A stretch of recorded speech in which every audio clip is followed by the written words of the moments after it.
Hello दोस्तों, मेरा नाम है मनीष। स्वागत है आप सभी का स्नैप स्टडी पर। आज हम बात करेंगे एजुकेशन साइकोलॉजी के टॉपिक वृद्धि और विकास के सिद्धांत के बारे में बात करेंगे। वृद्धि और विकास के सिद्धांत से पहले हम समझेंगे कि वृद्धि और विकास होता क्या है।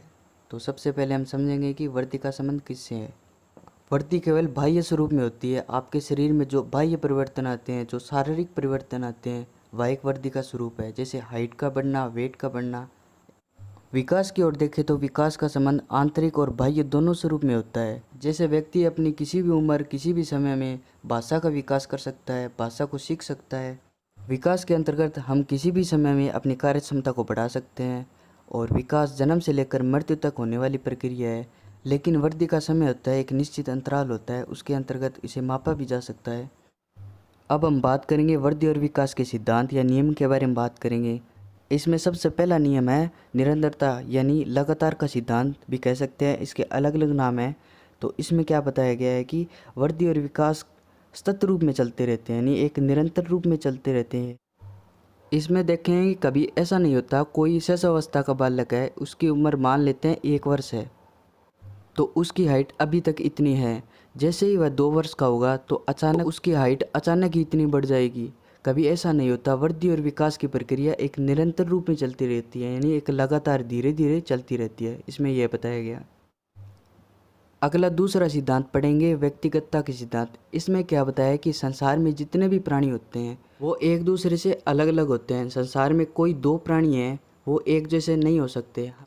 हम कह सकते हैं कि प्रत्येक प्राणी का जो विकास होता है वह दूसरे व्यक्ति से भिन्न होता है, यानी दूसरे व्यक्ति की अभिवृद्धि तीसरे व्यक्ति की अभिवृद्धि से भिन्न होती है। इस सिद्धांत के आधार पर हम कह सकते हैं कि संसार में जितने भी व्यक्ति होते हैं उनमें व्यक्तिगत विभिन्नता पाई जाती है। तो इसका अर्थ है कि एक बालक की लंबाई 6 फीट की है तो संसार के सभी प्राणी 6 फीट के नहीं हो सकते। सबकी लंबाई, चौड़ाई, मोटाई अलग अलग होती है। अगला सिद्धांत देखें कि परिमार्जिता का सिद्धांत। इसमें क्या बताया कि जो वृद्धि और विकास उनको हम धारण करते हैं, यानी धारण किया जाता है, अर्जन किया जाता है उनको। जैसे देखें कि एक दुर्बल व्यक्ति जिम में जाकर अपने शरीर को ताकतवर बना लेता है, उसने अभिवृद्धि को अर्जित किया है। जब हम विकास और अभिवृद्धि को अर्जित करते हैं तो वह परिमार्जिता का सिद्धांत कहलाता है। जैसे जब हम बचपन से अपने पाँव में जूता न पहने तो पैर का आकार बदल जाता है।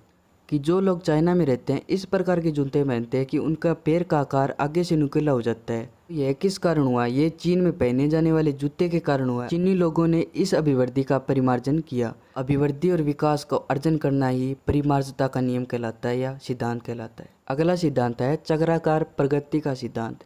इसमें क्या बताया कि प्राणी या मानव का विकास एक रेखीय क्रम में नहीं चलता, यानी एक रेखा के रूप में नहीं चलता। वृद्धि और विकास एक रेखीय क्रम में न चलकर चक्राकार रूप में चलते हैं। यही एक जीवन की हर एक अवस्था से दूसरी अवस्था में चलता है। व्यक्ति की एक निश्चित आयु के बाद व्यक्ति के जीवन में अचानक परिवर्तन होता है। उस समय के लिए ठहराव आता है, फिर अचानक परिवर्तन होता है। इस सिद्धांत में हरलोक महोदय ने कहा है मनुष्य का जीवन एक घंटी की आकृति के समान है कि पहले यौन अवस्था होती है, फिर उसके बाद वृद्धावस्था आती है, यानी आरंभ में रचनात्मक परिवर्तन होते हैं, अंत में विनाशात्मक परिवर्तन होते हैं। इस सिद्धांत के द्वारा हम कह सकते हैं कि मनुष्य को जो जीवन है चक्राकार प्रगति के सिद्धांत पर आधारित है। अगला सिद्धांत पढ़ेंगे समन्वय का सिद्धांत। यह सिद्धांत क्या कहता है कि अभिवृद्धि और विकास में समन्वय स्थापित होता है, इसलिए इसे समन्वय का सिद्धांत कहा जाता है। यानी जब तक मानसिक शक्ति और शारीरिक शक्ति का समन्वय स्थापित नहीं होता, यह इन दोनों के समन्वय पर निर्भर करता है कि प्राणी का वृद्धि और विकास किस संदर्भ में होगा, किस स्वरूप में होगा, इस पर निर्भर करता है। जैसे कि देखें कि एक शारीरिक विकास मानसिक विकास पर निर्भर करता है। यानी मान लेते हैं एक व्यक्ति है, वह प्रतिभाशाली है, उसका शरीर छोटा है, और एक मंदबुद्धि व्यक्ति है, उसका शरीर बहुत बड़ा है। बड़े शरीर का किस तरह प्रयोग किया जा सकता है यह बुद्धि पर निर्भर करता है, यानी मानसिकता पर निर्भर करता है। जब इन दोनों के बीच क्रिया होगी या समन्वय स्थापित होगा तब निर्भर करता है कि प्राणी का विकास कितना होगा, वृद्धि कितनी होगी। तो इसे समन्वय का सिद्धांत कहा जाता है। अगला सिद्धांत देखेंगे सामान्य से विशिष्ट की ओर का सिद्धांत। ये सिद्धांत क्या कहता है कि हमारे शरीर में जो अंग होते हैं, यानी उनकी सामान्य रूप से पहले पूर्ण वृद्धि होगी, उसके बाद उस एक एक अंग का विशिष्ट रूप से वृद्धि होगी। जैसे हम कह सकते हैं कि कोई बच्चा है जो शुरू में डांस करने लगता है, डांस के दौरान वह हाथ पैर हिलाता है, वह हाथ हिलाता है, फिर उसके बाद वह पैर हिलाता है, फिर वह अपने मस्तिष्क द्वारा अपने शारीरिक अंगों को नियंत्रण करने का प्रयास करता है। अभ्यास व परीक्षण द्वारा एक ऐसा चरण आता है कि वह अपनी मानसिक शक्ति द्वारा वह अपने हाथ, पैर और चेहरे के एक्सप्रेशन एक दूसरे से कनेक्ट हो जाते हैं। हम कह सकते हैं कि एक समन्वय स्थापित हो जाता है, यानी पहले सामान्य विकास होगा, फिर उसके बाद विशिष्ट की ओर विकास होगा, फिर समन्वय स्थापित होगा। जैसे इस बालक का जो विकास होगा, यानी उसके हाथ का जो विकास होगा, पहले उसका हाथ का संपूर्ण विकास होगा, फिर उसके बाद हाथ की अंगुलियों का विकास होगा, यानी हम कह सकते हैं कि सामान्य से विशिष्ट की ओर विकास होगा। अगला सिद्धांत है निश्चित पूर्व कथनीय सिद्धांत। ये सिद्धांत क्या कहता है कि कुछ कथन ऐसे होते हैं जो पहले से निश्चित होते हैं। हम पहले ही घोषणा कर सकते हैं कि बालक में अभिवृद्धि और विकास किस संदर्भ में होगा। जैसे मान लेते हैं बालक के मुंह के अंदर 4 दांत है, हम कह सकते हैं कि कुछ समय बाद इसके 3 दांत साथ में आएंगे, यानी पहले से ही निश्चित होता है कि कौन सा सिद्धांत। अब हम देखेंगे कि इसमें कौन से सिद्धांत आते हैं जिसके आधार पर हम कह सकते हैं कि ये निश्चित होता है। इसमें पहला है मस्तबोध का नियम। यह नियम क्या कहता है, सिर से पैर की ओर वृद्धि और विकास होता है। इसका अर्थ है जो वस्तु हमारे शरीर के निकट होती है उसका विकास पहले होता है, और जो वस्तु हमारे शरीर से दूर होती है उसका विकास बाद में होता है। बालक है उसका विकास होगा तो सबसे पहले उसका विकास मस्तिष्क का विकास होगा, और उसके बाद में जो विकास होगा वह पैरों का विकास होगा। यानी विकास और वृद्धि का जो क्रम होता है वह मस्तिष्क से पैर की ओर होता है।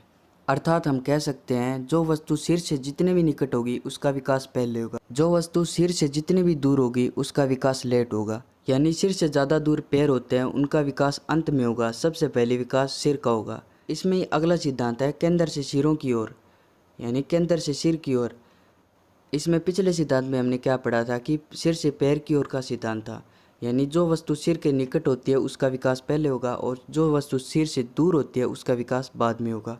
इस नियम में क्या बताया है कि सबसे पहले हमारे शरीर का जो केंद्र होता है उसका सबसे पहले विकास होता है, उसके बाद जो उसके सिरे होते हैं या मांसपेशियाँ होते हैं उसका विकास बाद में होता है। जैसे देखें कि ये हमारे पैर हैं, जो पैर की हड्डियाँ सबसे पहले उनका विकास होगा, केंद्र का विकास होगा, फिर उसके बाद सिरों का विकास होगा, यानी मांसपेशियों का उसके बाद विकास होगा।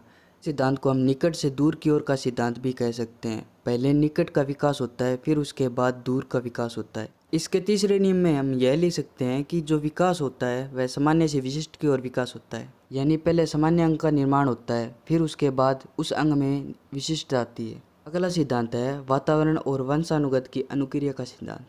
यह सिद्धांत क्या कहता है, प्रत्येक प्राणी के सामने अलग अलग वातावरण होता है, प्रत्येक प्राणी के आनुवंशिक गुण अलग अलग होते हैं। यदि किसी बालक को अच्छा वातावरण प्राप्त हो रहा है, आनुवंशिक गुण मिल रहे हैं, ये गुण अच्छे वातावरण में जितना अच्छा वातावरण रहेगा उन गुणों का विकास उतना ही अच्छा होगा। जितना ही बुरा वातावरण रहेगा ये गुण जितने ही विकसित होने थे उतने विकसित नहीं हो पाएंगे। इसका अर्थ है कि वातावरण और वंशानुक्रम में जो अनुक्रिया होगी उतना ही विकास अच्छा होगा। इसमें फ्रैंक मोद्दे ने कहा है कि प्रत्येक व्यक्ति की जीवन यात्रा एक चौड़ा मार्ग है जिस पर प्रत्येक व्यक्ति को चलना पड़ता है। इस प्रकार गैंसले मोद्दे ने कहा है कि व्यक्तिगत विभिन्नता का फैलाव उतना अधिक होता है जितना मानव जाति का है। कि संसार में व्यक्तिगत विभिन्नता कितने प्रकार की होती है, एक प्राणी दूसरे प्राणी से किस प्रकार भिन्न होता है। ये कहते हैं कि उतने प्रकार से भिन्न होता है जितने प्रकार के संसार में व्यक्ति हैं। तो ये थे अभिवृद्धि और विकास के प्रमुख सिद्धांत। आई होप आपको ये वीडियो के थ्रू आपको ये सिद्धांत समझ में आए।